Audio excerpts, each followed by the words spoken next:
The letter arrived on a Tuesday, sealed in black wax, and it said only this: Asterisk, your uncle is dying. Come home before he takes the truth with him. Asterisk. Gabriel Wren read it 3 times before he understood that home was a word he had not used in 12 years. He had been 17 when they sent him away, standing in the rain outside Hallowmere Hall with a single trunk and a name that no one in the county would speak without lowering their voice. They said he had set the fire. They said his young stepbrother, Thomas, had burned to death in the East Wing because Gabriel had been jealous of him, jealous of the inheritance, jealous of a boy who was not even his own blood, but had somehow become the favored son. He had screamed that it wasn't true until his voice gave out, and no one had listened, not even his mother, who had wept and turned her face to the wall. 6 months later, she was dead too. Grief, the doctor said. A weak heart, unable to bear the loss. Gabriel had believed that for 12 years. He was about to learn that belief had been engineered, brick by brick, by the one man who benefited from every single loss in that house. He arrived at Hallowmere in the last gray hour before dusk, when more grass bent low under a wind that smelled of rain not yet fallen. The hall looked smaller than he remembered, and older, its stone darkened with damp, its east wing still black-scarred where the fire had gutted it years before. No one had ever rebuilt that wing. It stood like a wound the house refused to close. The housekeeper, Mrs. Prine, opened the door before he knocked. She had aged, her hair gone the color of ash, but her eyes found him instantly, and something in them flickered, not surprise, but a kind of desperate relief, as though she had been waiting at that door for years. "You came," she said. "I was told he was dying." "He is." She stepped back to let him in, then added, so quietly he almost missed it, "There are things in this house that have been waiting far longer than he has." Gabriel did not understand what she meant. Not yet. His uncle, Gabriel Wren, lay in a master bedroom that had once belonged to Gabriel's father, propped against pillows, his face sunken, his hands folded with the stillness of a man performing his own dignity. When he saw Gabriel, something crossed his expression. Not guilt, Gabriel would later realize, but calculation, quick and cold, the look of a man recounting his debts. "You look like your father," Edmund said. "I always thought that would be a problem, one day." "I didn't come for sentiment," Gabriel said. "I came because you wrote that there was truth to tell." "Not I. My conscience wrote that letter, if such a thing can be said to write." Edmund's mouth curved, thin and humorless. "Sit down, Gabriel. You have waited 12 years. You can wait one evening more. I find I am not yet ready to lose the last thing I control." He would not say another word that night, no matter how Gabriel pressed him, and there was something in his stubbornness that felt less like weakness and more like strategy, as if the old man were savoring a final possession he intended to spend carefully, coin by coin, before he died. Gabriel did not sleep. He walked the corridors instead, past portraits of ancestors who had never once written to him in exile, past the locked door of the East Wing, where a boy had supposedly burned. He tried the handle from habit. It did not move. But beneath the door, faint and impossible, he caught the smell of tallow smoke. A candle, recently lit, in a wing that had stood empty and in use for 12 years. He told himself he had imagined it. He had not.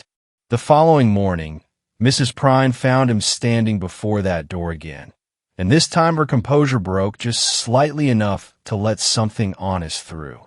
"You should ask your uncle who truly held the keys to that wing the night of the fire," she said. "Ask him who sent the servants away early that evening. Ask him why he was already dressed for travel before anyone in the house even smelled smoke."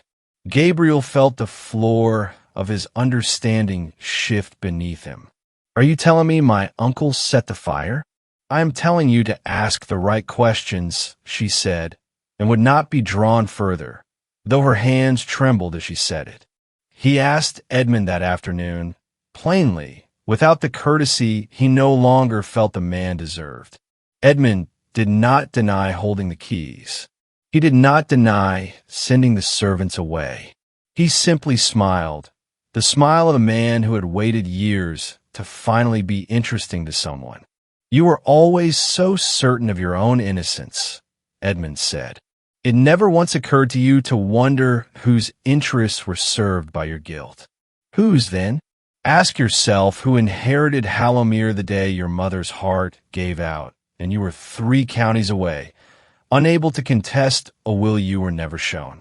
The answer was obvious, and it was worse for being obvious.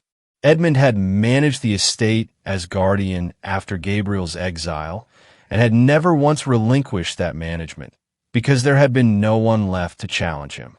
Gabriel had assumed that was simple opportunism, a man tightening his grip on a fortune once the rightful heirs were gone. He had not yet considered that the heirs might have been made to disappear on purpose, one, by the very hand that profited from their absence. That night, the candle burned again beneath the east wing door.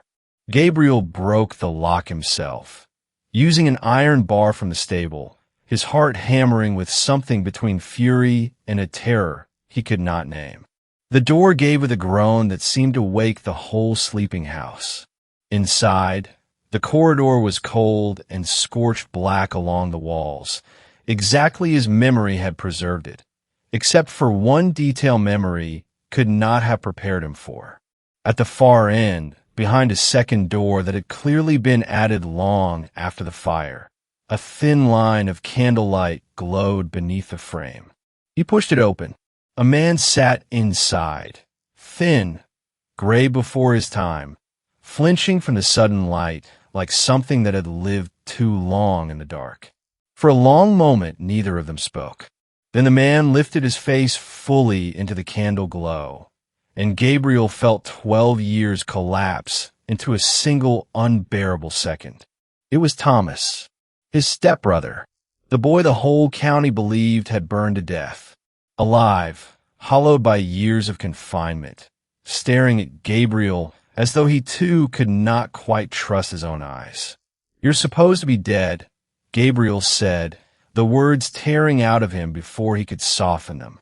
"So are you," Thomas answered, in every way that mattered to him. The story came out slowly, in pieces over the following days, because Thomas had spent so long speaking to no one that whole sentences seemed to cost him something physical. He told Gabriel that the fire had been real, but small, an accident with an overturned lamp that Edmund had discovered and, in an instant of ruthless improvisation, decided to use rather than extinguish quietly.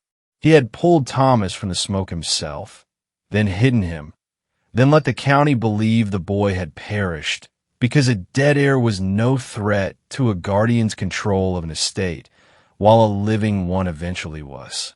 Gabriel, arriving on the scene confused and covered in soot from trying to help, had made the perfect scapegoat, a jealous stepbrother, conveniently blamed, conveniently banished, leaving Edmund the only adult remaining with any claim to authority over Hallowmere. "And my mother?" Gabriel asked, dreading the answer before he finished the question. Thomas's silence told him enough. She began asking questions. He finally said, "About the will, about why the East Wing was never opened for repairs, never even inspected. She wrote to a solicitor in London. I know because Edmund read the letter himself before it left the house, and burned it in front of me, to make certain I understood what silence was worth." He looked down at his own hands, thin and pale in the candlelight. "Whatever illness took her afterward, I do not believe it came from grief alone." Gabriel walked out of that room into the cold corridor and stood for a long time with his hand pressed to the blackened wall, because there are truths that cannot be absorbed while standing still. He went to Edmund that same hour, no longer asking questions, only stating what he now knew, watching for the moment the old man's composure finally cracked. It did not crack all at once. It eroded, the way a riverbank erodes, until there was nothing beneath the surface left to hold its shape. You kept him alive, Gabriel said, for 12 years, in the dark, because a living secret was more useful to you than a dead one. A dead boy cannot be produced to prove a debt paid, should the county ever demand accounts, Edmund said, without shame, only exhaustion, as if he were finally setting down a weight he had carried too long to remember carrying.